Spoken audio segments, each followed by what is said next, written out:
Welcome in, everybody, to the Power Option Podcast. Just out here running the damn ball from west to east. Back in for some Week 12. Well, to talk about some Week 12 action, get into some Week 13. We're into the thick of it.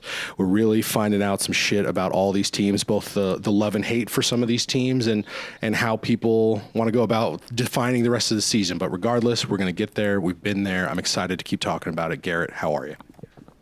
Yeah, man, a lot of teams have like 2 games left. There's still some rivalry games left. You got conference championships. Some really important, huge games are still left on the run out. You got playoff consideration, which certainly makes things interesting. And you have the question about, in a pre-playoff scenario, what year was this? What were we talking about? 2017? Wait, you mean the Utah? Yeah. No, 2004, way back. BCS. Oh, God. Oh, right. Of it. So, so for context for everybody, we pre-show we were talking about. I had sent a video over to Garrett where Alex Smith and Urban Meyer and the first running back in the 2000s to win the Heisman for Alabama, Mark Ingram.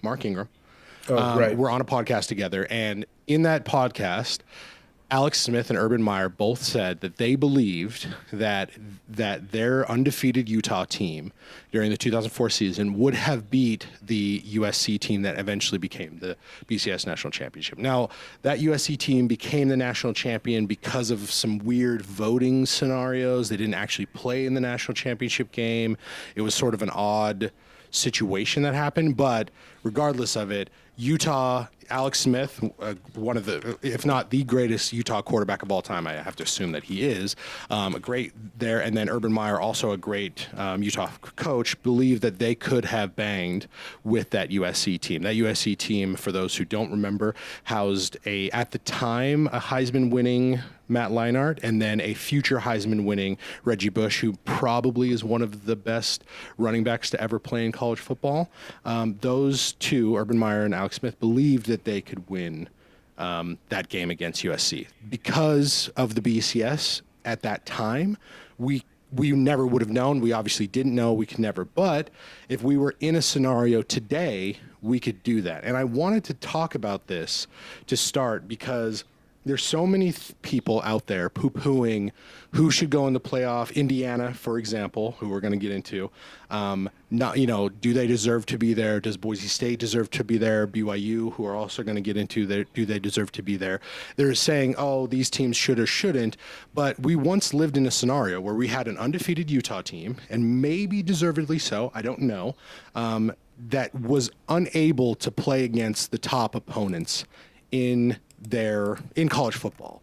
And now we live in a world where we don't really have to deal with that. We can know what's going on. And I wanted to start the conversation with you here because I wanted to talk about how awesome it is that we are dealing with a scenario where an undefeated Indiana team, unprecedented in all of its time, like an undefeated Indiana team can show if they are deserving by how they play on the field and not by how we vote them. And I just wanted to reflect on that as we started the podcast, just for everybody out there to talk about, to think about.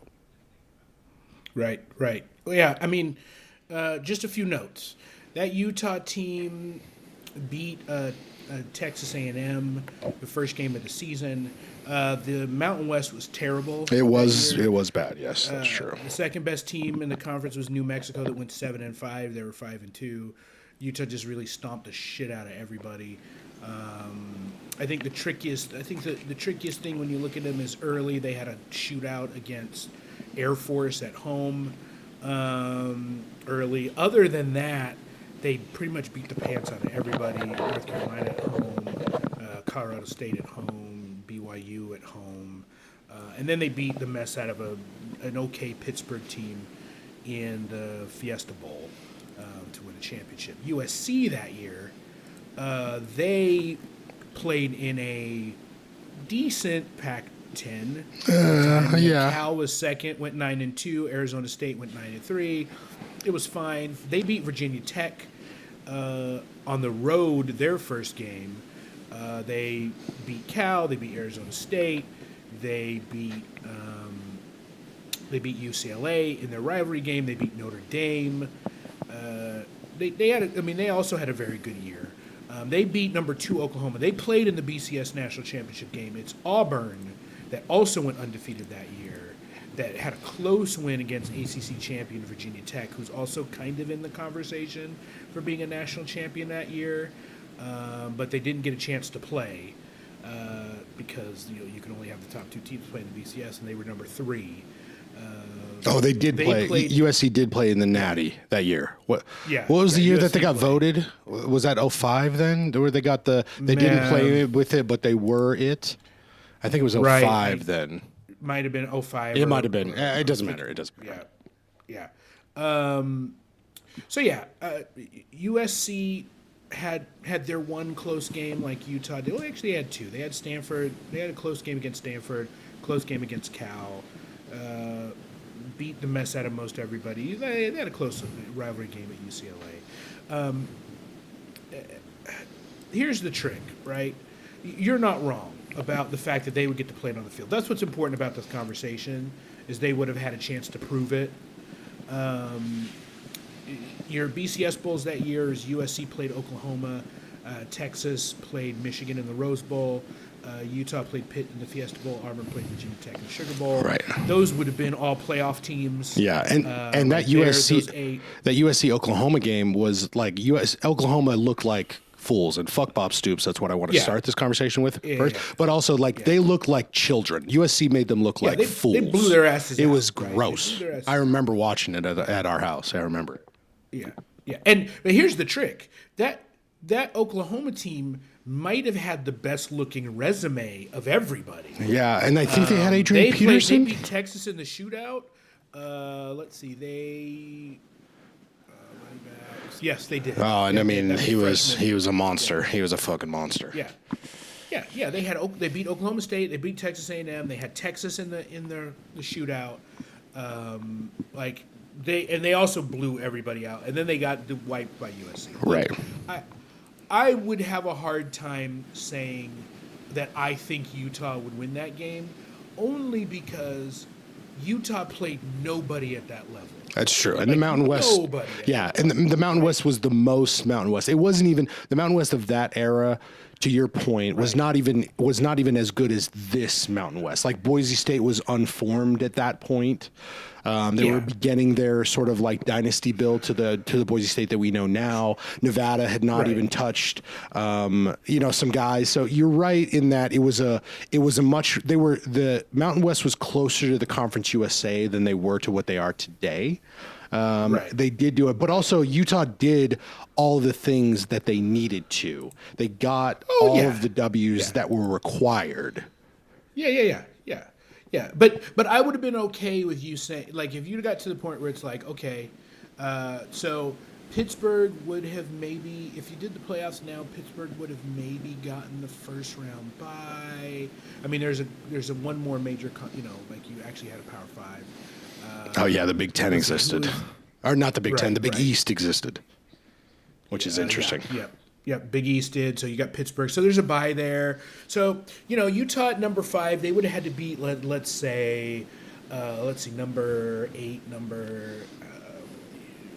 maybe Michigan. No, well, depending on Michigan got a bye. Maybe Virginia Tech. Somebody like that. They would have to beat one of those teams. Probably would, because those teams weren't necessarily that much better than Pittsburgh. Yeah, right? Totally. USC would have been sitting on a bye. Utah would have had to play, let's say, Texas in the first round, which would have been a much different undertaking. Right? Much different undertaking to have a neutral site game against Texas. You win that game, then you play against USC.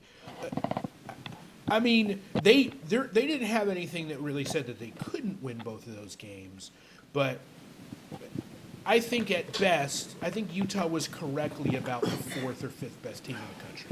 Fine. Yeah, and I'm happy but we would have seen it happen. Yes. And that's what's important. Yeah, and I'm happy that you brought up those stats, because that is way more interesting of a situation than I even thought about. I didn't even think about considering like who they would have played in the long run, just like if they could have beat USC or not. But it is a great segue for the current playoff scenario, right? Where Right. even though Navy just got absolutely housed by Tulane, probably deservedly so, we're dealing with a Boise State team that is legit. Also, BYU, which we'll get into, didn't look like they should have, but they are not out on things on their situation. What we can get into and really also, as I've said a couple of times now, what I want to really hone in on is that like we live in a world now today as we record this podcast, whenever you're listening to this, wherever you are, that we have a situation in college football that we do not have to deal with AP voters. We don't have to deal with coaches. We don't even have to deal with a committee entirely deciding who should or shouldn't. Now, some parts of them, yes, but we get to understand who on the field played. And, look, shout out to all you BYU folks, and I don't even know if any of you are listening, but look, you got a national championship. I won't take that away from you, but also we don't know about it. We don't know. And that's happened throughout college football so much. We have the idea about who the greatest teams were, the Black Shirts of Nebraska. We have that BYU team. We know about the Miamis of the world. We know about those USCs. We even know about the 2010s Alabamas that were just absolute squads of monsters, and probably deservedly so got the national championship. But we cannot say definitively. Well, some of those we can, but I think in regards to what happened on the field, we cannot say definitively what's going on. And now we live in a world where we mostly can. We are at a 90% level of we know we are going to find out if Indiana can bang. We can find that out. Is Genty enough for Boise State to play with the big boys? Is he enough? Is that coaching staff enough? I don't know, but we can find that out. And that thing of beauty. So as you're out there, folks that are listening, I'm out here. I'm on my high horse. I try to not be salty. We were talking pre-show, and I said I was going to be salty. So I'm going to use this. I'm going to use this pedestal to instead of be salty, but preach. As you go through your day, listening to college football, looking at the nature of what this is, be thankful. Or try to be. I would ask of you to try to be thankful of the situation that we are in, because we get to know. We get to know some things. We get to know who can deal with what's happening. Like, can you play against Ohio State? Can Georgia and Carson Beck figure things out? Can Boise State do the things that we can do? And are they in a position to deserve the national championship? And that is such a beautiful thing. And I'm just so thankful that we've made it to college football at this level to get there. I'm just really happy about it. Yeah. I mean, to your point, in that 2004-2005 season, Auburn, Utah, and Boise State were also undefeated. They didn't get a chance at it, right? They just got left out of it. Auburn and Utah both finished the season undefeated. And then the season before that you were mentioning is the one that USC and LSU and Oklahoma all had one loss, and the BCS computers didn't like USC. So USC fell down to third, and USC beat the pants out of Michigan in the Rose Bowl, and the AP gave them the championship, and LSU got the national championship by beating Oklahoma.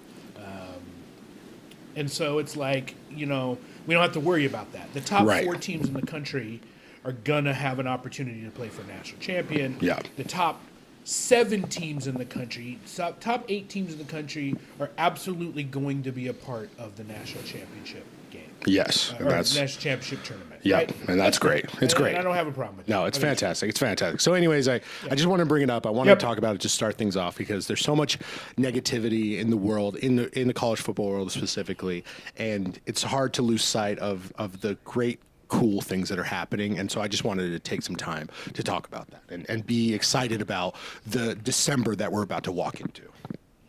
Yeah, and it was going to happen. I knew it was going to happen. I knew it was going to come up. You're going to have a conversation about what games mean what, and like all that stuff was going to happen.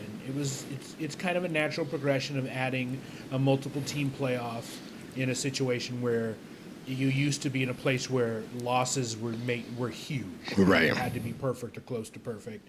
I'm not mad about it. And like we talked about before the show, I have mostly centered myself because of it, and I just am to the point where, look, as far as our podcast goes, the season. My thought is you only get so many college football seasons in your life. For real. If you bypass games to get to other games, you've missed the point. Yeah, exactly. And so I just don't want to do that. Yeah, So yeah, I'm exactly. just not gonna. Yeah, and we're not. And there's cool things like seeing Central Michigan play Western Michigan, which just happened yesterday, or Georgia State. Georgia Tech is currently playing NC State. NC State is not bowl eligible, but is trying to win the game to be they're bowl trying to be. eligible. Yeah, and like that's happening, and that is college football just as much as the playoff is, and so it's all part of it. And we, like you said, you only get so many college football seasons, and there's a finite amount of games in each one of those, and there's so many cool things that are happening that you're going to miss if you're going to complain about it. And it's a great point. Anyways, all right, I'll get off my soapbox. We can get into some games, but I'm happy we talked about it. Yep. Everybody needs to know how we feel about it. I think a lot of the people that listen the way we listen are the same. So, agreed. I think they appreciate that too. All right. So even though last week's schedule was enjoyable, it wasn't particularly firework filled. True. As far as the games to look forward to. Yeah, it was pretty light. Yeah. So. There's not even too many games worth a lot of specific minutes to talk about because the games just were either teams that were kind of out of it got upset, or really good teams won easy, like Notre Dame and Penn State. You had teams that had close wins against bad opponents that they really needed to beat, like Jacksonville State and Sam Houston State. We had ULM go from 5-1 to now 5-5, and they may lose out, which is unfortunate. Yeah, that's sad. Quickly, I don't want to say quickly, but just games that I think are worth mentioning at this level that are important enough, because I think that this week coming up slate is got some games that are worth talking about. Yeah. And this week was a lot of setup to the last 2 weeks of the year. I agree. You mentioned it. I just wanted to mention it again. Tulane 35, Navy 0. Tulane really good. Navy had kind of obvious problems that have come to pass. They're still going to have a very nice season, but it didn't turn out to be what they thought it was going to be. Yeah, it's unfortunate. Am I shocked by it? No, I'm sad about it, but I'm not shocked by it. What I'm happy about is that Tulane showed their prowess. And showed how good that they are. Is the head coach for Troy at Tulane? The head coach from Troy is at Tulane. Yeah. And that's a great. Remember his last name right now. But and that's a great start to his tenure. And it makes me. I've becoming a lot because of the jerseys. You and I talk about jerseys and that kind of situation a lot. Tulane has one of my more favorite setups, and so I always kind of have a kinship towards them. So the fact that they're starting this year, they're starting his tenure there 9-2, and they just beat the pants off of a Navy team that is it's as far as Navy teams goes, one of the most solid Navy teams we've seen ever. And they just beat the pants off them. I'm really excited for next year's Tulane and the forthcoming Tulanes, especially because Troy, before he left Troy, they had one of the best defenses, if not the best defense in the Sun Belt. And we talked about the Sun Belt a ton last year. And so if that's what this means, and they gave Navy the goose egg. So if that's what that means, then we're going to be in a situation where we're going to have a Tulane team in a year or two, and probably in just a year, that's going to be making people's lives uncomfortable, and in the American and at the higher levels. Look, it's worth noting, if Tulane wins out and Boise State loses, Tulane's the auto qualifier in the playoffs. There you go. Like this is not over for Tulane. And here's the thing: if this Tulane team that's playing right now looks like this the last 2 weeks of the season, they absolutely could go into Penn State and win a game. They absolutely could beat Alabama on Definitely, the road. yep. Absolutely. Definitely, Absolutely. definitely. So don't sleep on them. That's a really good football team that you want to make yourself familiar to, because Boise State's got the inside track. If they went out, they're fine. But if they don't, Tulane is the team. Yep, And yep. they're really good. Yeah, and they're really yeah. good. It's not a bunch of schlubs. This isn't just like a the next best up or whatever. Like, this is the team here. Yeah, the only thing that's undefensible is that loss to Oklahoma is kind of undefensible, but it was Yeah. early. Yeah, it was and it early. matters. But this Tulane team that's playing right now is no joke. That's Dangerous. serious business. Agreed. This Tulane team is at least as good as the top third of the Big Ten and the SEC. 100%. Those teams beat those teams all the time. Yeah, yeah. Tulane. If Tulane plays an ACC schedule right now, they're close to what they are right this second. I believe that. Oh yeah. They're the second best team in the ACC, maybe third. Yeah, they bang with Clemson. They're for probably sure. better than SMU, to be honest. They might be the second best team in the ACC. You're not wrong. You're not wrong. Arizona State 24, Kansas State 14. Listen, considering that Kansas State's got a young quarterback, like if you told me at the beginning of the season that Kansas State was going to be about 25th and they're going to go 8-3 or 7-4 or something like that, 9-3, whatever, I'd say yeah, nice season for Kansas State. Now, once they got rolling, and you realize, oh, this should be the best team in the Big 12. It's disappointing, but Arizona State has just nicely found their way to a very potential opportunity to play in the Big 12 championship. Yeah. It's a weird Kansas State. We've talked about it many times. I think both you and I are big Kansas State fans. And I thought there was moments throughout this year that I thought Kansas State was going to win the Big 12, and I didn't think it was going to be close. But then they've done this weird thing where, like, they lost to Houston, who just got housed by a dog shit Arizona team. Like, Arizona is not good. They have three players on offense and a defense that's basically a JV high school team. And they just got, and so Kansas State lost to a Houston team that they shouldn't have. And then they got housed by BYU, who also lost in a scenario that I was not expecting, but whatever. So it's a singular loss. So it's just been such a weird year for K-State. And what I think I really should be taking from this is how good Arizona State is. This is a brand new Arizona State team. Like, you have a hometown guy at like coaching there, and they got this guy, and then they to start things they went 8-2 with a running back that is actually he's not Genty level, but if Genty doesn't exist. Okay, we're not talking about him on the level that we're talking about Genty, but Scattaboo is on ESPN every week if Genty doesn't exist. He's in those highlights on social media. He's around, and he's such a talent, and he's such a freak. Like, this Arizona State team is so fun. Like, if you're not watching them, if you haven't watched them, I would recommend you take some time to watch this team because they're so interesting, especially because they beat a very quality K-State team, a team that I was not... Gun to my head, I thought K-State wins this game, and I'm shocked that Arizona State won it, even though I shouldn't be, but I am. Right. Yeah, I mean, they turned out to be good, and they've been building, and they've been getting better, and faster than we expected, and I'm surprised. I think that if you played that game, I would think if you played that game 10 times, Kansas State would win 7 of them. But the way those teams are looking right now, it's probably more even or lean towards Arizona State. Yeah, I think so. Has still an outside shot of playing in the Big 12 championship. Yeah, and it's gonna be dangerous. And if they do get in, if all of the pieces work out, the dominoes fall, they do get in. Whoever they play in the Big 12 championship is gonna have to be worried about it. Like, it's gonna be. They absolutely can beat. It would likely be BYU or Colorado State. It might be Iowa State's the only other team really I think it's got a real shot. Iowa State is the worst team of the 4 right now.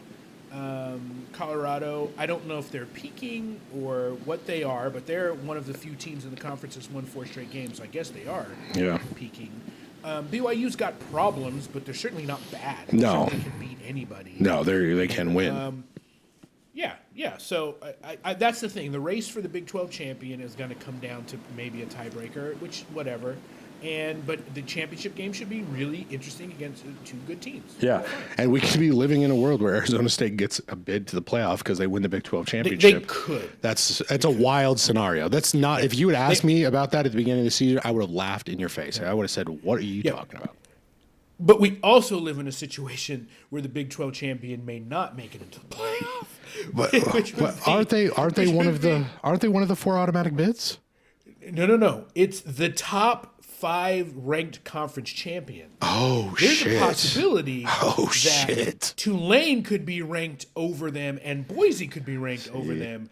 Both win their championships and both make it as an automatic qualifier, and the Big 12 champion's not in at all. This is the beauty. This is the beauty of the scenario that we're in. Well, I would love all of that. I would love all of that. It would be crazy. I would both feel bad for Arizona State, but I'd also be okay with it. Well, You know yeah, what I mean? yeah. It's like, look, you came on late. Having a Big 12 championship is good. Being in the conversation for the playoff, considering the season you had, is great. Yeah. That's gonna make you 10-2. Yeah. They might still sneak in. They might still be the 12th seed, even though they don't get the bye. Yeah. It'll be an interesting conversation. Yeah, Right. God, that's so awesome. It's just so awesome that that's even an edge scenario. That's amazing. Yep. Agreed. Tennessee travels to Georgia, loses 31-17. These are both teams that offenses are not as good as they should be. Their defenses are really tough. Tennessee probably has lost to the teams that were definitely better than them. Georgia has probably lost to the teams that were definitely better than them. I think. I guess maybe not. I but think so. fine.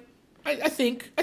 So this is kind of played out the way it is. That's a big win in a really showcase night game for Georgia against a Tennessee team that I think was overranked, but fine.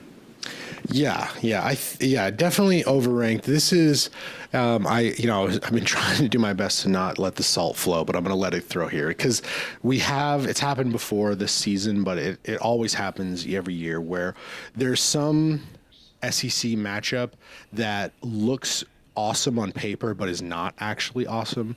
And like Georgia beating did they beat the pants off of Tennessee? Maybe not, but like 31-17. They won handily. They won. It was a pretty easy win. I mean, it was tied 17-17 going in the second half, and then Tennessee looked like the bad teams. You and I talk about, me and Tyler, we talk about every year, every week.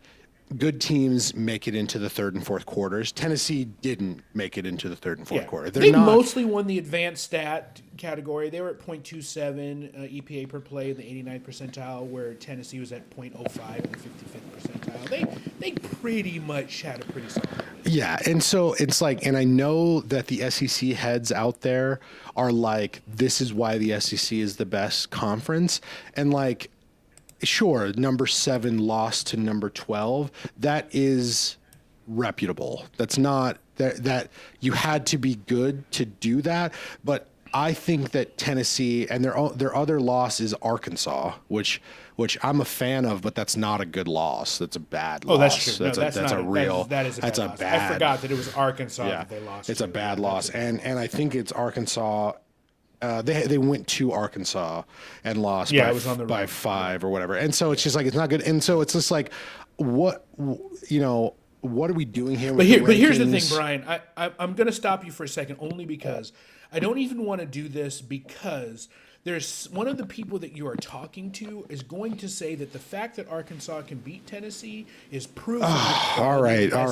Yeah. And so it's not worth it. Okay, you're right. It's just not worth it. You're right. You're right. It's just, okay, all right. Because I can sit here and say, non-conference, they beat UT Chattanooga and Kent and NC State. It's true. And they blew them out, It's true. which is great. Yeah. But whatever, who cares? Yeah. And then they're going to play UTEP. That's what their non-conference schedule is. Yes. UT Chattanooga, NC State, which should have been a good game at the beginning of the season. At least it was projected to.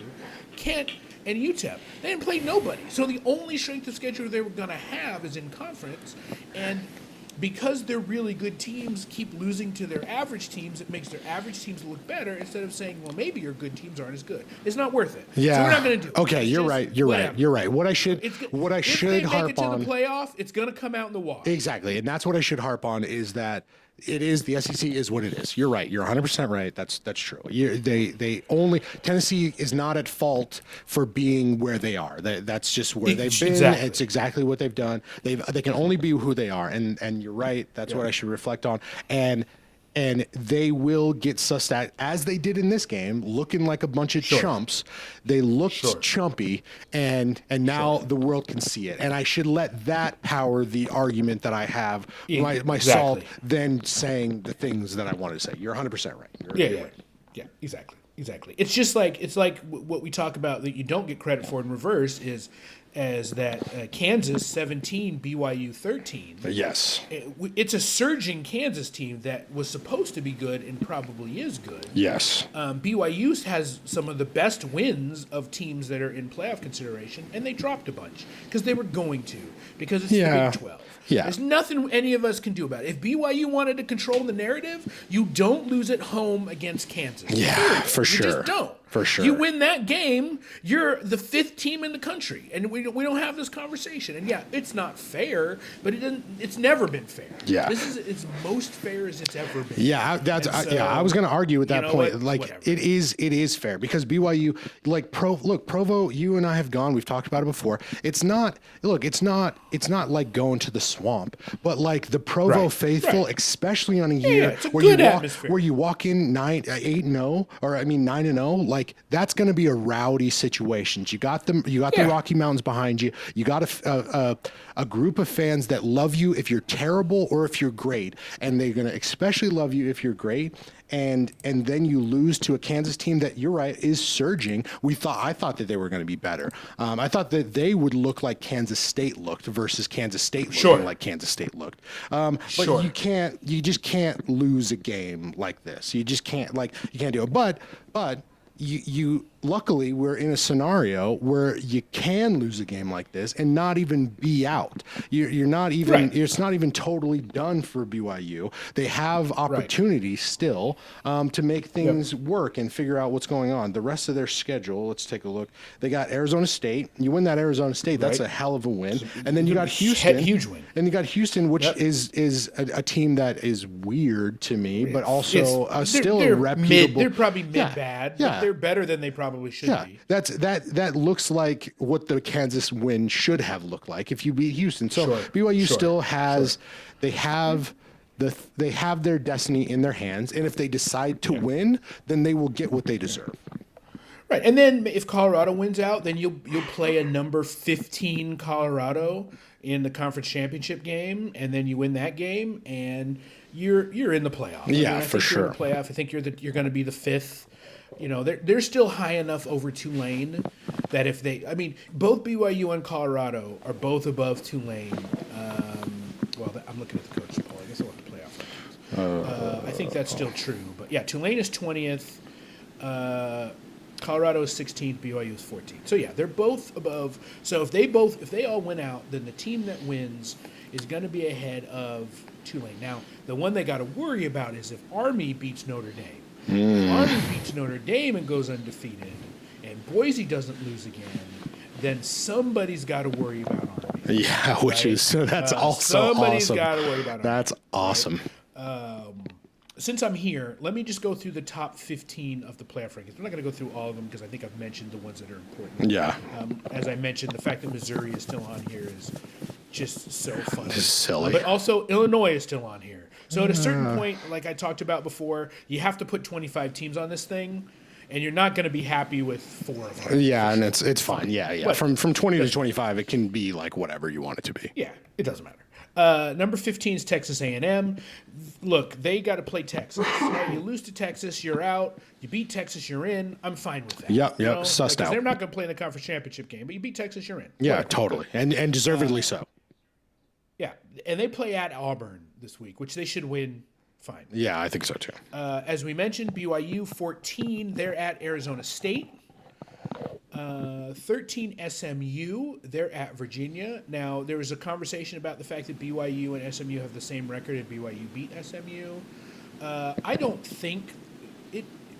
I can see a reason why, even though teams have a head-to-head result, in a 10-game schedule, one team could still look like a better team than the other team, Yeah. right? You can't just take the fact that they have the same record in their head-to-head. However, it's kind of silly that BYU isn't one spot above SMU. It's kind of silly. It does seem odd. Because SMU's loss is against BYU and BYU's loss is against Kansas. I get it, but I get it. Yeah. Ultimately, if they both win out, they're going to be fine. Whatever. Yeah. You win because as I mentioned, they went.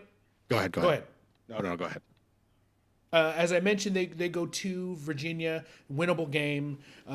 If you lose that game, we're not having the conversation anymore. Yep. Boise State, they are at 12. They travel to Wyoming. Again, should win that game handily. Yeah. At this point, they should win out to play the conference championship game. And whoever they're going to play, which is probably going to be Colorado State, shouldn't be able to play with them. No, yeah. They've looked odd at times. Well, I mean, look, here's the bottom line. I know that they have the second best player in college football. Yeah. And I know that they are well coached and will be prepared to travel somewhere.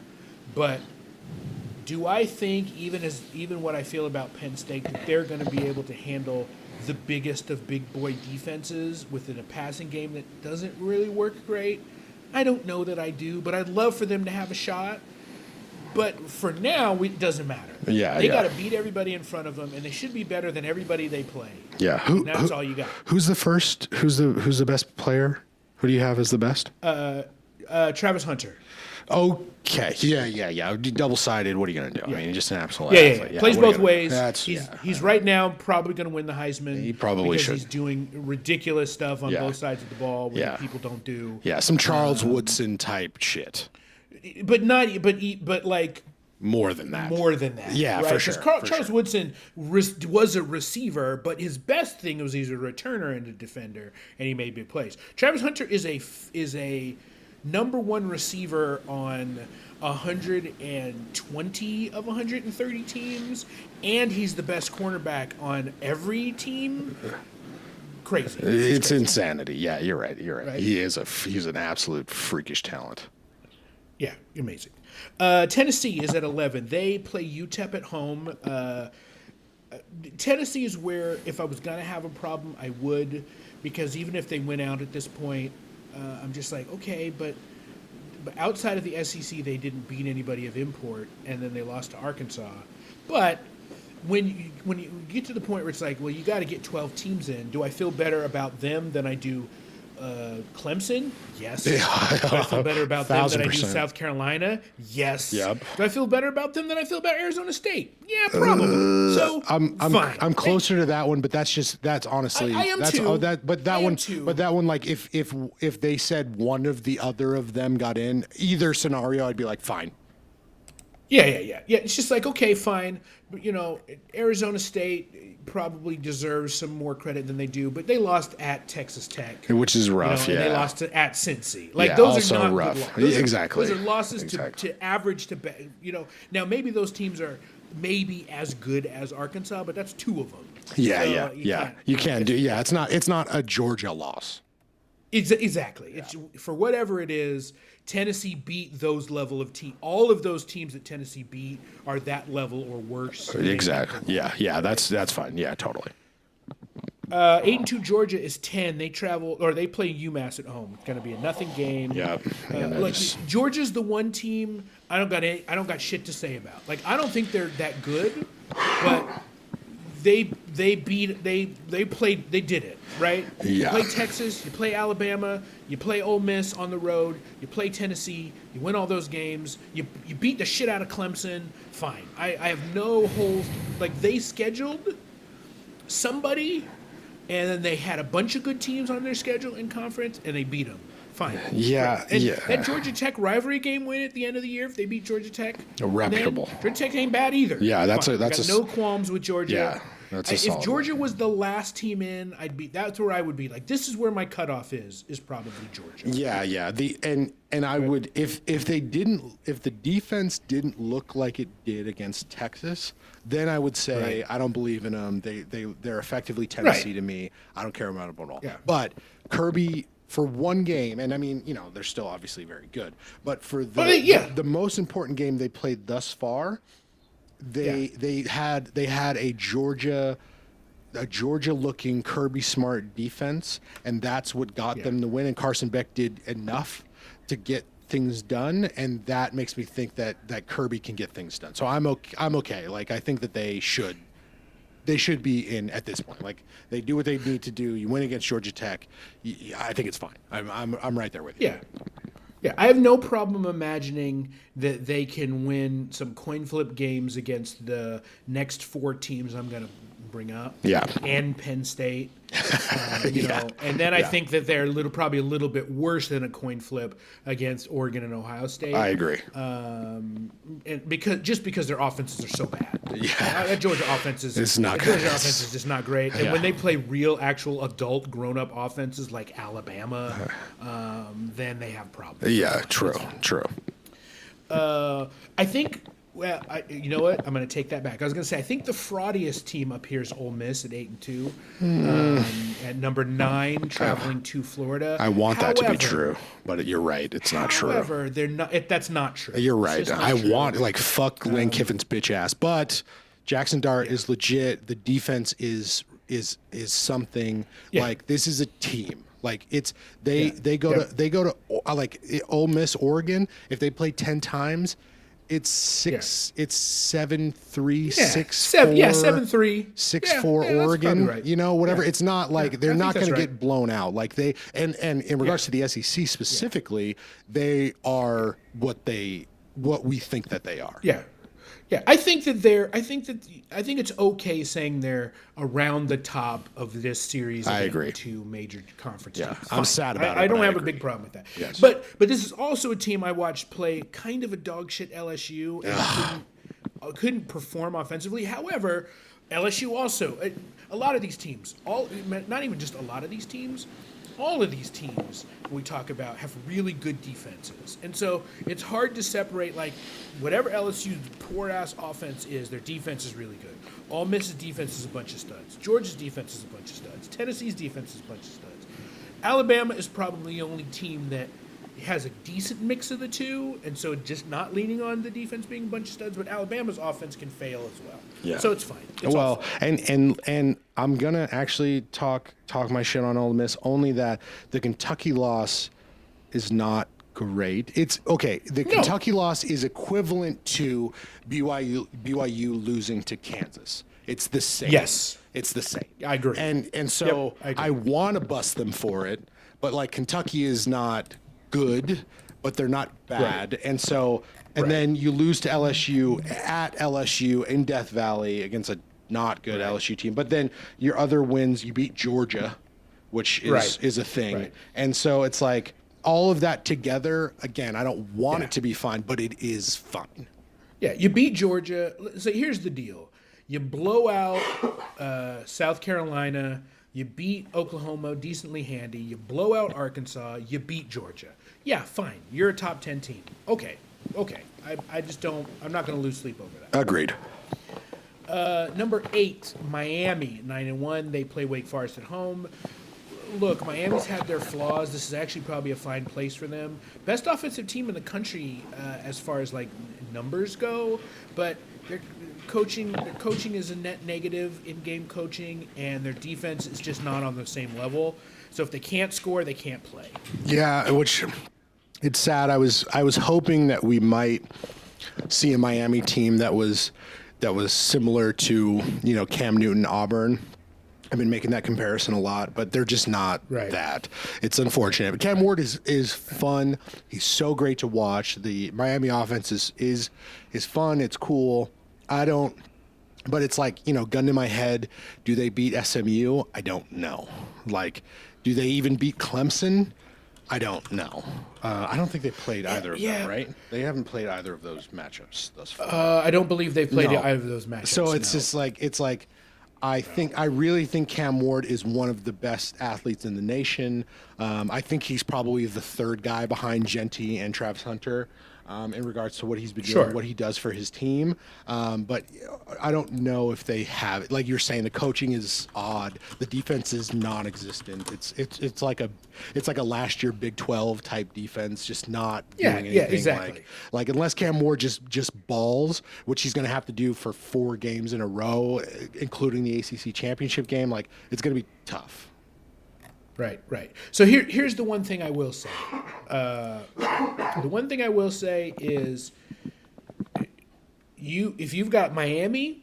If everything plays out as the bracket plays out right now, you've got Miami. They get a first round bye because they win the ACC. And deserved. They would play the winner of Penn State versus Georgia. Penn State has the home game.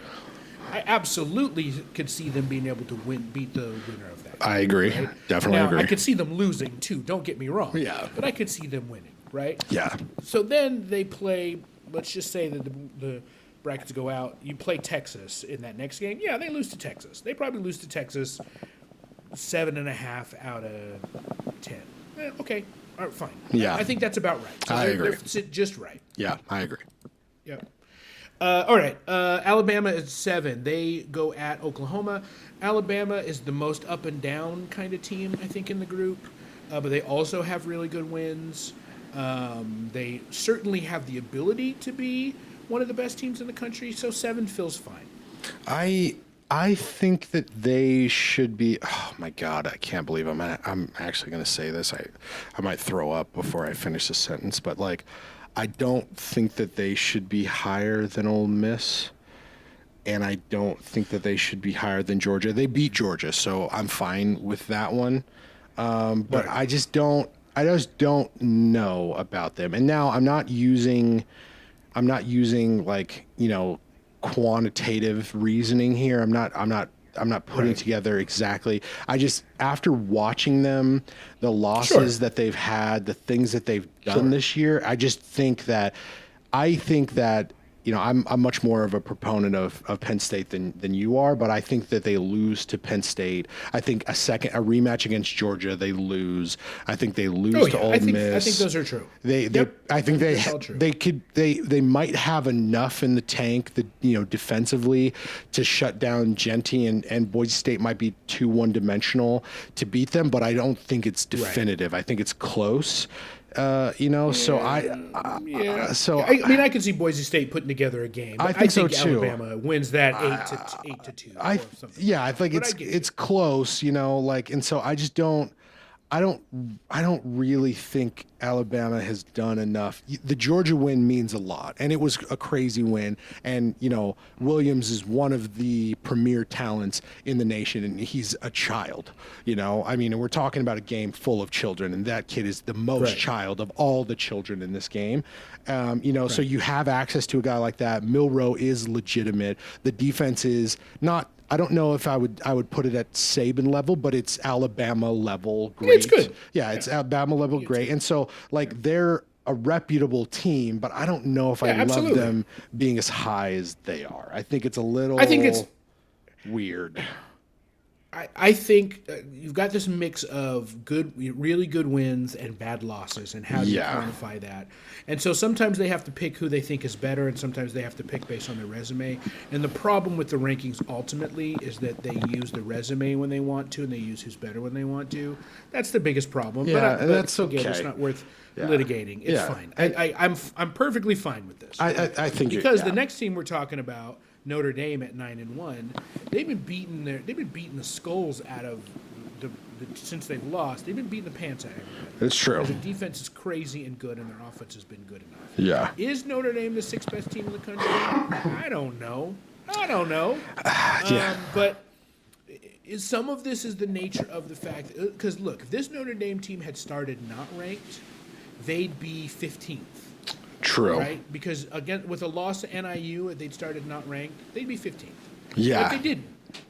And I don't want to totally discount that. Some of that is because the voters think that they're a good team, and then when they're good, it says, okay, yeah, we think they're a good team.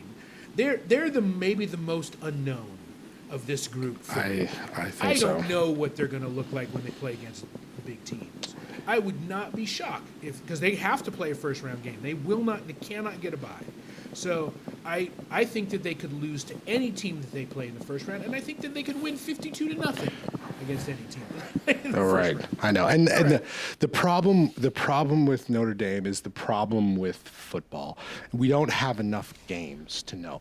No, Yep. the NIU Yep. loss is bad. It's very bad. It's very bad. Yep. But NIU is a bowl eligible, reasonable MAC team.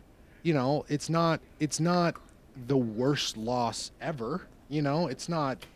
Nope. It's not great in It's regards not. to what Notre Dame wants to do at the end of their season, but it's still a bad Yeah. loss. But if that Yeah. doesn't happen, if Notre Dame beats NIU like they beat everybody after them, because they beat like you were saying, they beat the absolute pants off of every single person. They'd be the number since 2 that team in the time. country right now. Yeah. If they won that game. It's not- if they yeah, won it's that not game, even they'd be the close. number 2 team in the country. Yeah, and so if that's what the committee is doing to think about where they should be, I'm in agreement with it.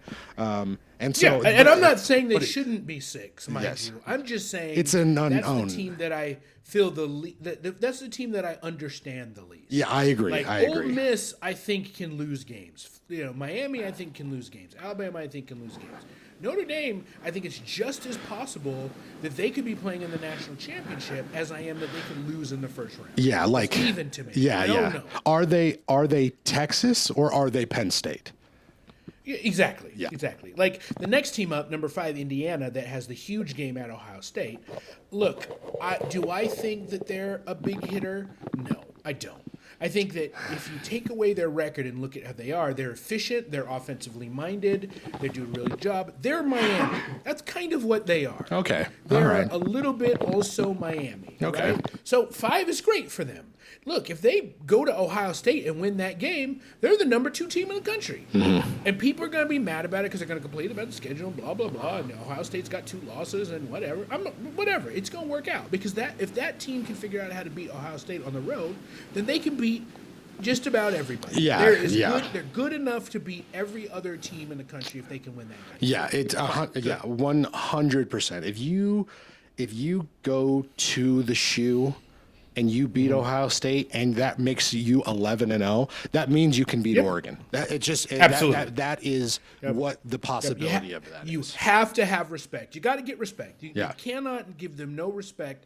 They win that game, even though people are going to, but whatever. Yeah, but they can. Speaking of no respect, Penn State at 4 at Minnesota. Look, Penn State is also a very talented team with a lot of strong defensive players, decent offensive players that don't have a great offensive identity, like Georgia and Tennessee Yep. and maybe Ole Miss Yep. and maybe Alabama. And they're better than those teams, probably. So here's the thing. I'm trying to give them a little bit more credit than I want to.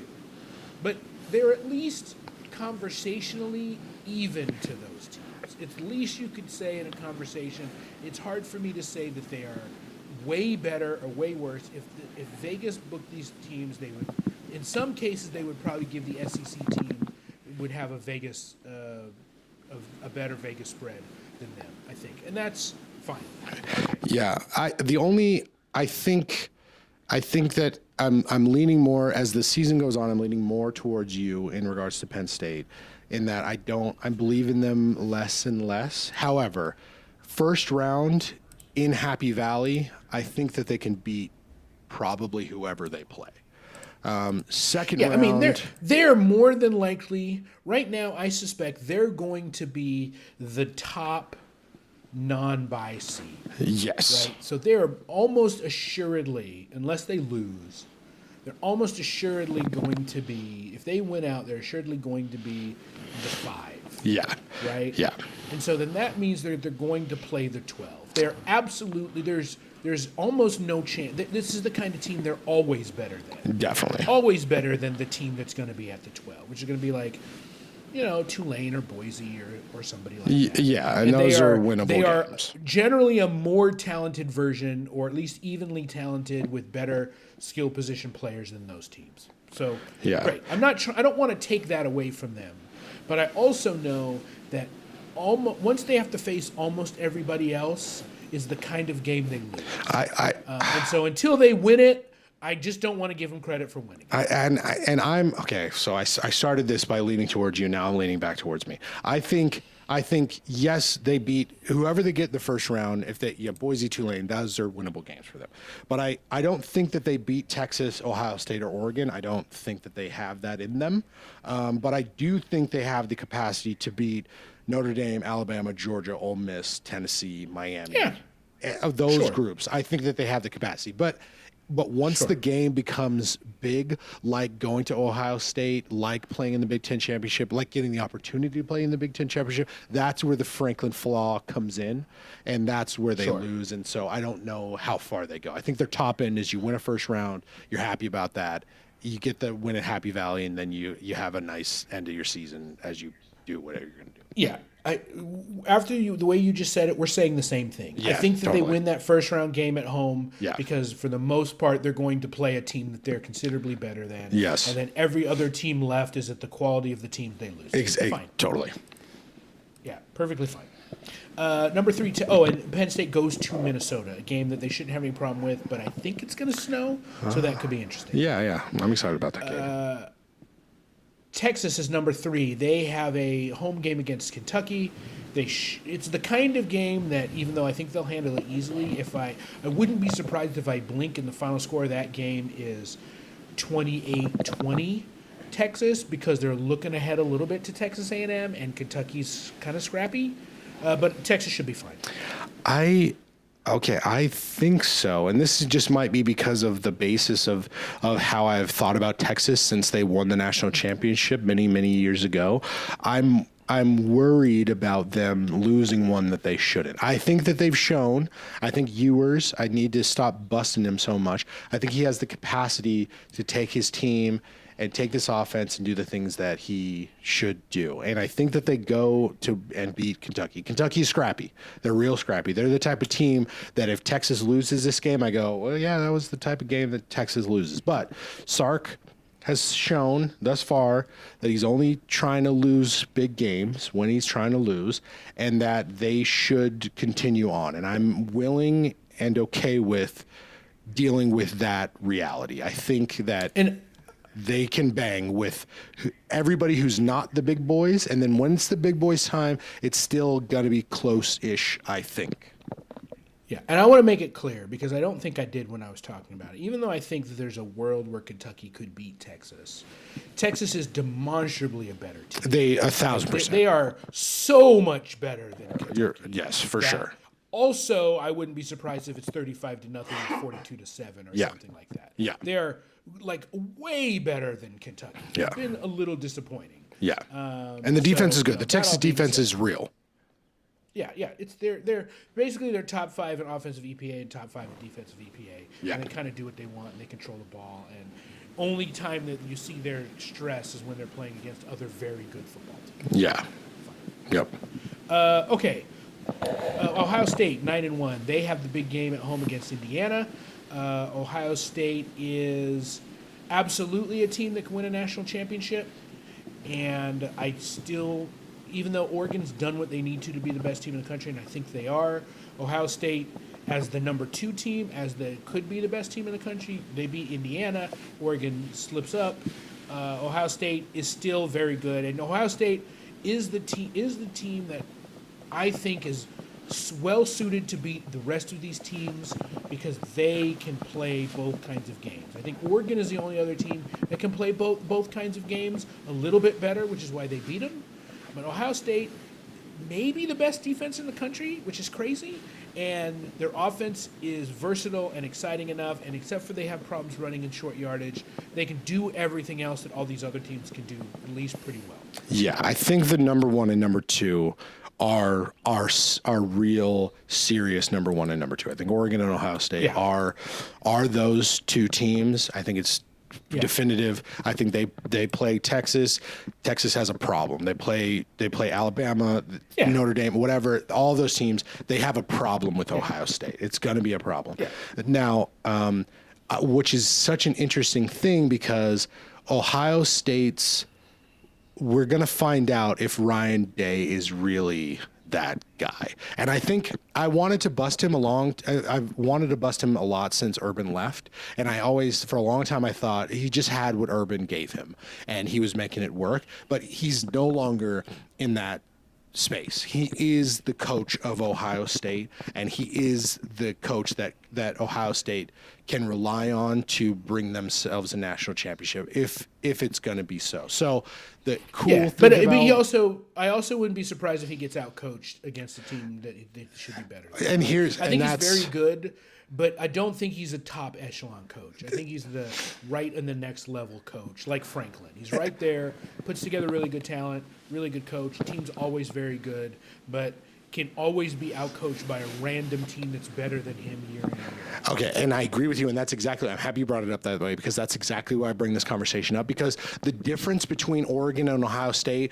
was Dan Lanning knowing the rules of the game. That's it. That's the only difference between those teams, is Dan Lanning knew how to exploit the game in a certain scenario, just that option select, I know nobody knows what that means, but just that very specific scenario that allowed Oregon to get it done. Is Oregon the better team? Maybe, but I don't know. But what I know is that in that scenario, at that time, Dan Lanning had the ability to outcoach Ryan Day. Now, to your point, that might be enough. That might be the thing that is the Ryan Day flaw. But the cool thing about this number one and number two is that I believe that Ryan Day has the ability, has the team to beat everybody else. And now what we have to find out is, does he have the coaching ability to be the best in the nation? And that's what we got to find out. Not if his team is good enough, if he is good enough. Yeah, I think he's at least as good a coach as Sark is. I think he's at least as good as coach is. And I think he's as good as coach as Lanning. I think he is. I don't, but I think it's close enough that that's okay. Okay. I think that Lanning has done so much. Like, I think if the roles were reversed, Ohio State would be a absolute. If you took these two coaches and just flipped the teams they are on, Dan Lanning has done so much more with, I'm going to air quotes, less. Because he came in so quickly and built that team up so quickly. Yeah. Where Ohio State has been good. And that means I'm giving Ryan Day a little bit of a negative, but he had his floor was so much higher than Oregon's floor, and Oregon is already a little bit better than him. All right. I think that's because Dan Lanning is awesome. That's what I think. That's not bad. Like, does Ryan? Right. If Ryan Day's at Oregon, I think that they're fine. But I think they're still very good. Yeah. I think that they're probably maybe as good as they are now. But I think that you give him that, you give Lanning the kind of machine that Ohio State had. With you let him have that roster to start and build from there. Yeah, you might be right. You might be right. That's an interesting part. That's an interesting thought. All right. Currently, Georgia Tech is up 10-7 over NC State with about 9.5 left to go in the second. Yeah. Other games of note that I didn't. Oregon's number one, by the way, and they play Washington at home. Yeah, they're going to beat them. Oregon is number one. Yeah, they're going to. But I didn't say that Oregon is number one. Yeah, they should be. They should beat the pants off at Washington. And if they don't, then there's a whole bunch of other stuff that we got to talk about. But we'll get there when we get there. Yeah, exactly. UNLV plays a very important game in the Mountain West. They have to win out. They play San Jose State on the road. They're a 7.5-point favorite. San Jose State, Nia Matsalola's having an amazing year. Amen. They're way better than they should be. That's no joke. Love to see it. UNLV has also been very good. Yeah. If UNLV wants that rematch, they got to win out, unfortunately. But it's still there for them. And here's the thing. If UNLV and Boise State play again, UNLV could win that game. I think so too. Right. Yeah, the first matchup was so close. It was so close. It was a Thursday, I believe, or something. Yeah. And it was just such a random game. So, and Boise State didn't run away with it by any means. UNLV is the type of team that can beat Boise State for sure. And then just to know on San Jose, the fact that give me their coach's name again. The previous Navy coach. Ken Niumatalolo. Yeah. He is, God, I'm so happy that he's as good as he has been inside of a team like that. It's just great. So this is an opportunity for those listeners out there that if you haven't watched some Mountain West, if you haven't watched some sort of obscure football, take a moment, watch that game. You're gonna have a good time watching it. Yeah, San Jose State has the number one receiver in catches, yards, and touchdowns, I believe, Nick Nash. Yeah. So he's worth watching just by himself. For sure. Illinois is a 2.5-point underdog at Rutgers. This should actually be a pretty decent early game, or it should be a pretty close early game. I don't necessarily know if it's going to be a decent game. Neither of these teams are amazing to watch. Yeah. A good matchup. Yeah. Another sort of like obscure one. I think Illinois is. We know who they are, but this is like it's going to be. Yeah, I don't know how great of a game it is going to be, but I do think it is worth watching. Yeah, Bilemma has done an amazing job at Illinois. Yeah, it's absolutely I thought he was going to amazing. fail there. Yeah. I didn't really have a huge opinion on him, and he's made them consistently good year in and year out. The guy can coach. Yeah, for sure, and especially if you get Illinois to look like they do, like you're doing something right. And you do it the right way. You lean on defense because that's how you. That's what modern definitely. football, the modern college football, you can do a lot. Is if your defense is really good, you can make up for the fact that your offense isn't great. Yeah. And be good. Yeah, That's so fine. yeah, and that makes a real watchable team, I think. Yep. Indiana travels to Ohio State. Ohio State is a 10-point favorite. We've kind of talked about this game. Man, but 10 there you go. points? That's your game of the day. Man, Vegas gave him 10. I mean, it makes sense. I think that's fine, but I didn't think it was going to be 10. I didn't. I don't know what I thought, but prior to you saying that out loud to me, 10 seems it seems high. It both seems high and doesn't seem high. That might be just because I like Indiana so much.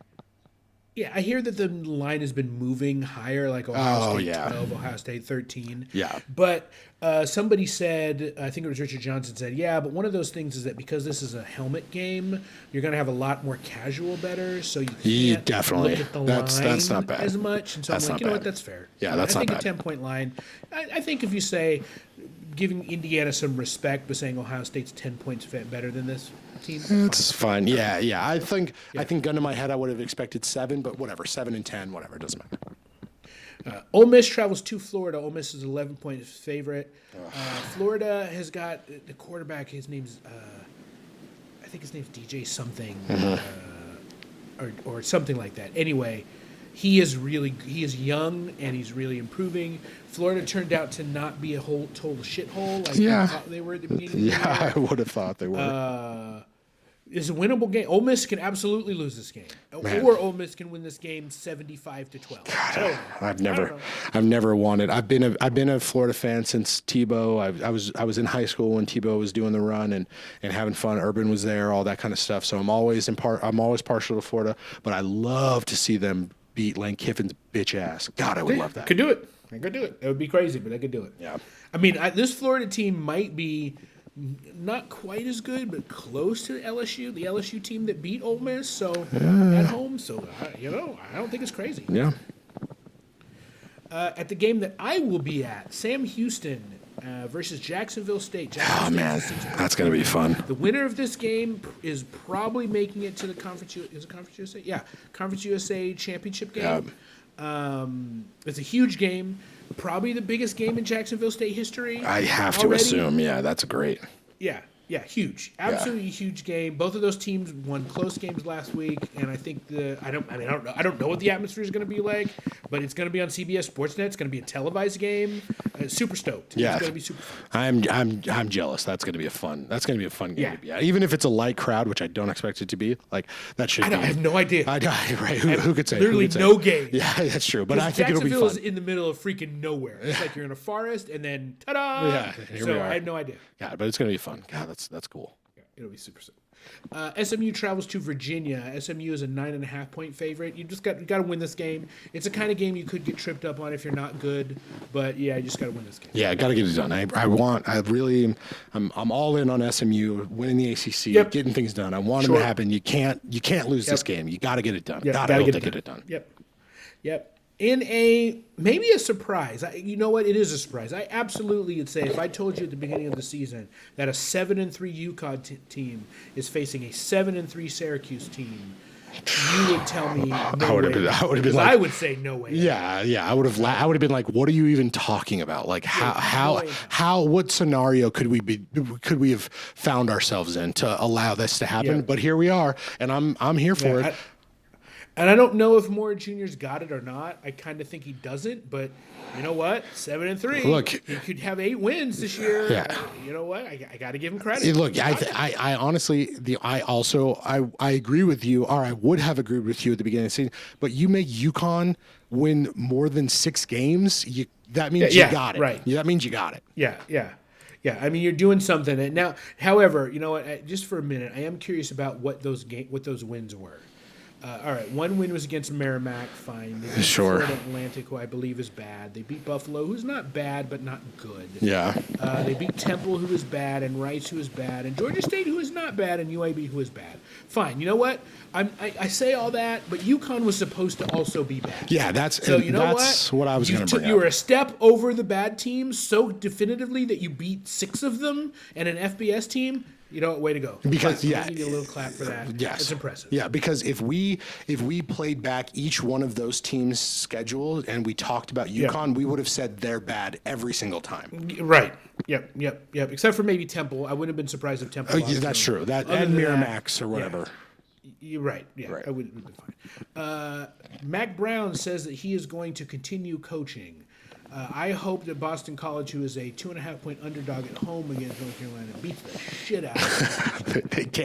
They can. Boston College, I think, is quality this year. Like they could do it. They can. The shit out. They of can them. win the I game by think 2 that Boston touchdowns. College is maybe sliding, but they still can win. They're Yeah, still they equally. I should. mean, they're a field goal, away from them. Fine. Yeah. Lots of big lines. Georgia's a big line against UMass. Tennessee's a big line against UTEP. Miami's a big line against Wake Forest. Yep.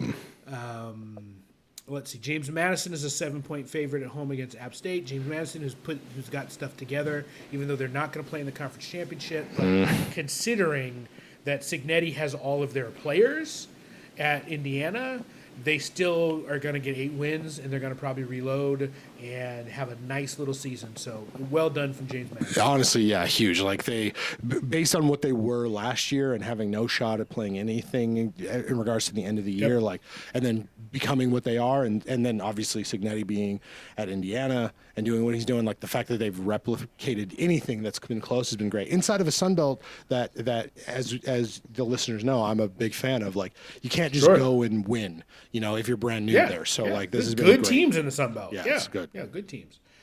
BYU is a 3-point underdog on the road at Arizona State. That's a interesting line. That should be a really good, and it's a late afternoon game. It's just a 2:30 game. Damn, I might go to So that game. it should be super interesting. Yeah, I didn't was even gonna say I didn't even think that about would be that. a great little game for you to go to. I might go. I might make the drive. It's about an hour and a half drive from me. Okay. To up there. My drive I might to do it. Jacksonville is 2 hours, so it's about the same kind of.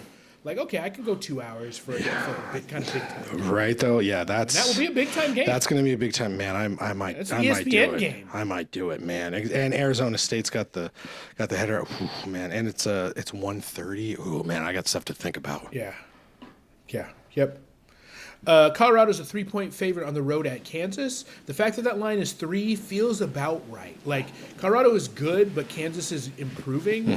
Colorado should win that game because I think Colorado deserves credit. I think so too. Good now. I think so too. And they have the best. Like I agree with your statement earlier that they have the best player in the country. And then they also have Shedeur Sanders, who very good quarterback. Yeah, and he's dealing with an offensive line that isn't always reputable, and they're still winning. But they've done a good job of kind of keeping it together and offensively been interesting and Yeah, but they could. Great. I think that should be a really good game actually. Yeah, I'm excited to watch it.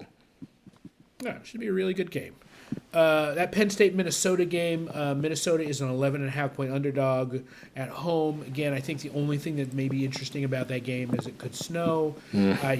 That's definitely a game that you could see be a weird field goal type win game or something, but shouldn't be. Nittany should win that easy. Yeah, they should. Hopefully, if Franklin's worth his own merit, then he should.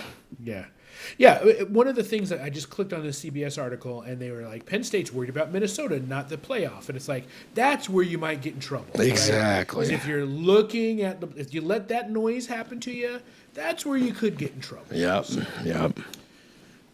Texas is a 20.5-point favorite at home against Kentucky. So I think they're gonna. I think they're gonna get it done. But 5-5 Wisconsin travels to 5-5 Nebraska.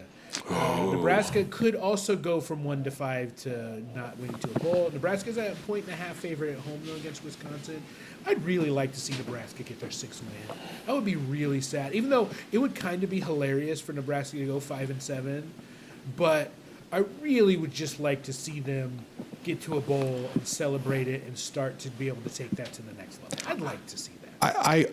I agree. I'm a fan of Fickle. I'm a fan of both Matt Rule and Lou Fickle. Yeah. I like both of them. Yeah, I'm happy that they're yeah. both at these schools. I'm a big fan of Wisconsin. I've been a big fan of Nebraska. But my statement here is, if it's worse for Wisconsin to lose this game than it is for Nebraska. If Nebraska goes, I disagree. If Nebraska goes 5-7, it's still on trend for them to be very good at them to be very good next year and so on. They have a freshman quarterback. They're moving towards a system that's very good. And Matt Rule got a pile of garbage when he came there. Lou Fickle. Well, you know what? I say I disagree, but I don't mean I disagree in the sense that I disagree only because Wisconsin's season is already worse than Nebraska's season. Yes, right. Overall, And that's Wisconsin's season is more of a disappointment. However, I think that losing this, I think that just now that Wisconsin fired their offensive coordinator, they're already at look-ahead mode, right? Like, the season is already over for them, so win or loss, it doesn't really matter. Where I think that the value of getting over the hump for Matt Rule is much greater than the hurt it will be that they went 5-1 and they couldn't close the deal. That's going to be a psychic issue because they're just building, and that's gonna. I think that's stepping on a landmine. I think that takes away some goodwill if you fail on the way out. Where all the goodwill is already gone from Wisconsin, they're just trying to get the water out of the boat. okay. So all right. So I guess maybe then the thought is wrong to compare one to the other. What I should have said is that Nebraska, being what they are this year, showing the signs that they've shown, is a light, a very bright light at the end of a very dark tunnel that they've been dealing with basically since the 90s. They finally have a guy. It's already in general fine. Yes, exactly. General, like, good. Exactly. If this season happened because they won and then they lost and they won and then they lost and won and they lost, you'd look at the end of the season and you go, okay, they could have won anywhere between 7 games and 5 games, and that doesn't put them off schedule. So for what you're saying with that, I totally agree. Yes. So, but the comparison, I think Lou, I think you're right. Wisconsin is already in what are we doing next mode. Yeah, Wisconsin needed to win 7 games this year, period. Yeah, and here's the they thing. They really needed to win 8 games this year. Yeah. Period. Yeah, and if that doesn't happen next year, Fickle's done.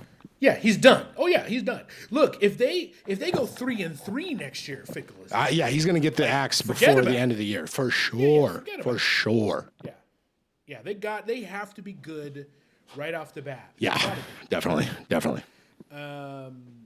Though, look, also, Nebraska can't do this again next year either. I don't know. Now, now with the transfer portal and being on year 3 and the kind of thing that you see at Indiana, you don't have that time. Nebraska generates a lot of money. They got a lot of money in their program. Yeah. You don't have time to be average for 3 seasons. They gotta win 7 or 8 games next year. They have to. I guess You can't keep them if you don't. I begrudgingly I think that you're right, but I guess is like where do you go from Matt Rule? It's not to say that there isn't guys out there that can do something in Nebraska. Nebraska, it powers the entire state of Nebraska. People drive across the I-15 for hours to go to Lincoln to get it done. So it's not to say that they I don't disagree with your thought in that yes, Nebraska could be better and figured out, but they've just been so weird and bad for so long Sure. that they're finally Sure. kind of showing signs of goodness. You have a freshman quarterback, but yeah, I think you're right. If you with what they've built thus far, you have this quarterback, you have this coach, you have this situation. If they're 5 wins next year, I think it's hot seat territory, but I don't think it's changed the book territory. Yeah, I think no. I think that this is the season to where you're supposed to make it so next season is the successful. All right. This is the one you're supposed to look back on and say, we went through the hard times. We kept a young quarterback in. We're improving. We're gonna get the starters. We're gonna fix some of the problems we've got in the portal, and we're good next year. Yeah. I don't. Whether I agree or not, I just don't think that you can accept that. You can accept that in Nebraska when Tulane might make it to the playoffs. I just don't think you can. Yeah. I You just gotta- don't think you can. You got to at least go bowling. I think you're right. I think you at least got to Yeah. go bowling, and then we can wash out the how much of this is necessary conversation. Sure, yeah. Army travels to Notre Dame, or Notre Dame is a 14-point favorite.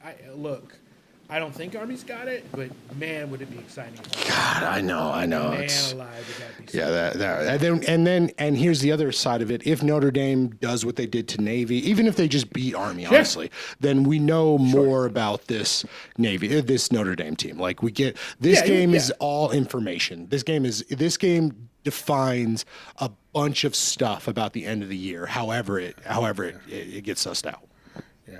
Though, all that being said, Notre Dame could beat Army by 21 points and don't move anywhere. And then the country doesn't have any more different opinion on them than they had before. Because they didn't have a great opinion in Army. You know what I mean? So, fine. Maybe whatever. not, but I think, okay, maybe just for you and me, this podcast, if agreed. if Notre Dame beats Army by 21 and they make it look good and the defense looks good and they shut down an Army offense, they're probably the best Army offense that's ever existed ever. They do that, then that makes me think that Notre Dame can bang. Can they bang with Texas, Ohio State, Oregon? No, but I think that, or I don't know, but they can. They can beat the Indianas, they can beat the Penn States, they can beat the Miamis, they can beat the Tennessees and Georgias of the world. Like that's what that leads me to. Yeah, I don't think the Army's better than any of those teams, so I don't think it tells me anything. But you know what? I don't care. Okay, And all right, what's all right. important? What's important about it is that undefeated Army at 9-0 is playing Notre Dame in a game that has playoff actual standings. Right. that matter. Maybe that's what I That's like so cool much as about. shit. Yeah, that's That's wild. cool as shit. Yeah, I think that's what And really it's pushing my like an opinion about interesting, this. good NBC game because Notre Dame only ever has like one good NBC game a Yeah, year. yeah, and this So we is got the another one. good NBC game. Yep. Great, cool. Yep. That's what it's about. Can touchdown Jesus bring it home? Heck yeah. Boise State's a 22.5-point favorite at Wyoming. Just wanted to mention because I talked about that game earlier. Yep. They should get it done. Alabama's a 13.5-point favorite at Oklahoma. They should win that game fine. Oklahoma's getting a little healthier, so maybe they give them trouble. I wouldn't fall over shocked at all if Alabama loses this game, though I think Alabama should be fine. Here's the question, and we don't have to talk about this to ad infinitum, but like, if Kalen loses this game to Oklahoma, what's his life like in Tuscaloosa? I mean, look, it's here's the thing. Alabama is. I think that nobody in Alabama is happy with him now. I agree. Even though they're 7, even though they have a playoff, they're not happy with him now. You lose Agreed. to Oklahoma, because you lose to Oklahoma, you're out of the playoff. Definitely. And that will make them angry. Yeah, like And he's gonna still coach the next season, and he's gonna have to spend all off season defending his life as the head coach. Oh man, That's just not pressure that you should have. no. If they make the playoff and they lose to a decent, if they make the playoff, then they're going to be the 5 seed. They'll be like the 7 seed, 6 seed or 7 seed, right? So they'll play who's 11? Who was 11 in the CFP rankings? 11 Georgia, maybe, was- or Yeah, you're going to play Miami. Okay. Or you're going to play Ole Miss or somebody like that, right? Yeah. Somewhere in that range. Somebody like that. And you lose that game, people are going to be disappointed. But that's okay. That's a game you could have lost anyway. Yeah, that's You know what I mean? fine. That's not a game that is an absolute that that Saban was going to win. I mean, No. I think they would expect him to. And people are still going to look. No matter what, people are going to be mad. Of course. There will be an absorbable mad if you lose in the. It's going to be a disappointing season if you lose in the first round. But of the you playoff got to the first round of the versus playoff. A calamity of the season that you didn't make the playoffs. Yeah, that's- you lost 3 games and you didn't make the playoffs. That's what I'm saying. Yeah, that's what I'm saying. Like if he loses, if he loses this game like that, like man, the stress Yeah, that's a calamity. of being the Crimson Tide head coach after the greatest coach of all time, like that's the full weight of it falls on Kalen's shoulders. It's brutal. Yeah. You've kind of given yourself the rope to hang yourself with, and you're kind of tying the noose, and you're running out of time. So you mean you got no leeway next year. Next year Nothing. you have to be better. Yeah, or you're out. You're done. You're done. Right? You're done. Oh. Texas A&M is only a 2.5-point favorite on the road at Auburn, Whoa. which I think is interesting. I both don't get it and I get it. Texas A&M's offense is not good. No. Their defense is really good, and Auburn's offense is not great. No. Their defense is okay. So I don't know. I don't get it. I don't either. Vegas must know something about Auburn that I don't. I don't think Texas A&M is the best team in the world, but like Auburn is Yeah. not good. So this makes me feel like Auburn is not good. this makes me feel like Vegas knows something that I don't. And the times that we've said that before, it's resulted in Vegas not knowing anything, and they've been wrong. So I think that this is a bettable game. I might throw this on a parlay. This feels nice. Yeah. Now, the only thing, and I think some of it came up, is that Texas A&M has Texas after this, so it's a look-ahead game. And even Elko made a stupid slip of the tongue when when they were asking him if he was looking ahead for Texas. He said, "Look, we're focused on Texas. I mean Auburn." In the press conference, and he wasn't joking. Like he did that truly on accident. And so that's where people, I think, might think he's going to slip up because he's looking ahead. But other than that, I think. Here's the thing, though. That all being said, it might be, Texas A&M is better, but they're so bad on offense that being better only equals 3 points. Okay, fine. Okay, yeah, that's fine. But yeah. I respect the crap out of Elko, and I think Elko's way better than Hugh Freeze. And yeah, a I billion want Texas times. A&M to beat Auburn by 1 billion. Yeah, me too. That's what I want. Yeah, me too. I think they have 7 in them, 14 even. Yeah, I think so too. All right, let's see. Anything else? There's only a few more games left on the slate. Nothing else really worth mentioning. I think that takes care of us. USC plays UCLA, where UCLA could end up with the same record as USC if they win that game, which is kind of shocking. And I think we're going to have an off-season conversation about USC and what they're doing. But right for now, they're not worth that much time. Oh, and also Colorado State travels to Fresno. It's an important game for Colorado State, and Fresno State's a 3-point favorite. And Fresno State's not as good as we thought they were, but they're good. They're good. They can win that game, no problem. Yeah, I think so too. In regards to USC, I think that the USC rolled out the red carpet for not Landry. What's his name? I can see his stupid visor in my head. I know, can't me too. remember his name. Anyways, whatever. Their head coach, they rolled out. They were like, "Here's a private plane, and we'll buy your house and do everything. Bring us." And then they brought, because Caleb Williams won the Heisman last year, right? Yeah. Oh, Right. Lincoln Riley. Lincoln Riley, there it is, right? And then he goes there first year and does what he's been doing what he did the entire time he's at Oklahoma. Brings a quarterback to the top, to the highest things, even though their defense was nothing. Their defense has been better this year, but they should overall have been better. I don't think USC has a choice. I think USC always has a choice because it's Hollywood, it's LA.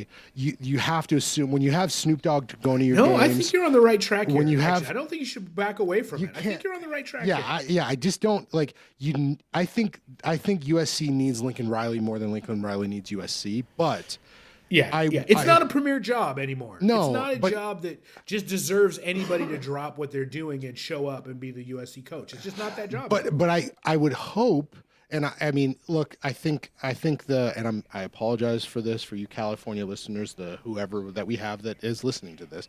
Like, I'm sorry for saying this, but like the fans out there are a bit fair weathery. So like, do they need? They have the Chargers there, they have the Rams there, they have the Lakers there. Do they need USC to be good?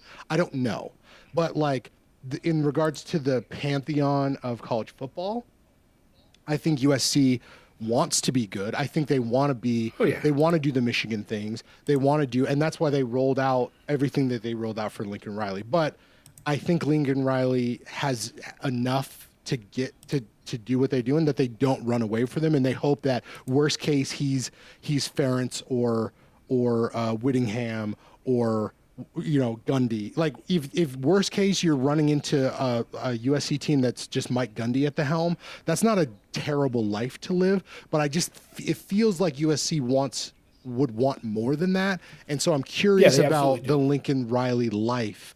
If I think he gets next year for sure, they're not going to run away from him. But if he does this again next year, what is there a conversation? Do we have to talk about it? I don't know. No, he's fired. If they do this next year, he's gone. Well, good. Then that's good. I'm happy that you're saying that. He's gone. They should, because he's got it. And I hope that USC holds that. I hope that what you're saying is true. I hope that USC believes in them, in themselves more. I feel very confident that they don't move to the Big Ten to be average. You don't do it. I think so. Go through that whole process to move to the Big Ten. But UCLA did. Except 6 weeks. Yeah, UCLA did because there was nothing left for them at that point. Of course. Right? It's different. USC said, we're moving, and UCLA said, we're following. Okay. UCLA is okay with tagging along. It's just like Oregon said, we're leaving. Washington said, we're following. Okay, all right. Like That's Washington a good point. Is good That's a good in point. The short term, but in the grand scheme of things, Washington wasn't expecting to build a Big Ten dynasty. Yeah. I agree. Right? Okay, all right. UCLA is not expecting to build a Big Ten dynasty. UCLA is. USC. Right? So, USC, yeah. Or sorry, USC is. UCLA is. Okay. USC is. Right. So UCLA can feel like, hey, this is our first year of a new coach. If they win this game, that would be huge. If they lose this game, they go, okay. This team is already better. Like, just like the conversation we were having about Wisconsin and Nebraska, at the beginning of the season, we thought UCLA was going to be trash. I didn't think they were. Yeah, they're going to be terrible. I agree. Now they don't. Yeah. Right? Now they're improving. They're doing like a bunch of teams, like James Madison and a bunch of these teams that were like, oh, I thought this team was going to be like Kansas. Yeah. Oh, man, I thought this team was going to be garbage. And Kansas was like, oh, we thought Kansas was going to be good, and it turned out that we thought they were going to be garbage, and then they're good again. But this team, we were just like, they don't got it. Yeah. They just don't got it at all. Yeah. And it turns out they might have it. So they could be Oklahoma State. They could be, they could be this team where they're like, hey, we're going to have one good year, and then we're going to have a couple down years and hope that we're better than average. That's where they want to be. They want to be Oklahoma State. Yeah. And then better. Like, Oklahoma State's the next tier. I shouldn't say they want to forever be Oklahoma State. Oklahoma State's the next tier where it's like, we're ranked. We start the season ranked 2 out of 3 years. We expect to win. People are a little disappointed in us when we lose. Yeah. People haven't been disappointed in UCLA when they've lost, except for the fact that, when Chip was there, it was had been. Yeah, but it was. It turned out that that's what they were. Yeah, it was fine. It was fine enough. It was like, oh yeah, I guess we will continue to be UCLA, but USC being bad. Once it turned out that Chip wasn't going to turn UCLA into a 10-year team every year, then it was fine. Then whatever they were was fine. Yeah. Because there's no reason to expect them to be that. Right. But USC is different. And they USC, gave Lincoln Riley the contract to be that. Yeah, they gave him the contract to be better. So I hope you're right. I hope that they don't want to be Iowa or Utah. But they honestly, if that's what Lincoln Riley turns into, I also think that USC probably should be at least a little happier with that. I don't want them to be that, but I think that they can be that and live their lives. Yeah, I think that they're going to want to be better. They're going to not realize that their brand isn't there, and I don't think they should, mind you. I don't think they should sit on their laurels. I think that they should expect to be better, even if they shouldn't be better, and that's okay. Yeah, that's all fine. Yeah. All right, I think that covered it. Yep. I think we talked for 5 hours, so this will be fun for everybody to listen to. This is maybe our best episode. I gotta be honest. Honestly, I agree with you. Yeah, this was a I barn hope burner. everybody enjoyed it, and I look forward to reporting about a very awesome game. I hope both of us get to report to very awesome. Oh man, I know. God, I know. I gotta go. I gotta figure that out. Anyways, well, thanks for listening, folks. I also agree. This is a great episode. So, anyways, yeah, I hope everybody gets a lot of football in and helps. Happy Thanksgiving, Happy Christmas, all that kind of stuff. Thanks for listening. Oh yeah, yep. Happy Thanksgiving. Yeah, because we won't. Who knows what next week will be. Oh yeah, that's true. I didn't even think about it. Yeah, but I mean, we probably will. we can get one in. We can get one in. But assuming we don't, Happy Thanksgiving, everybody. Exactly. Okay, bye. Bye.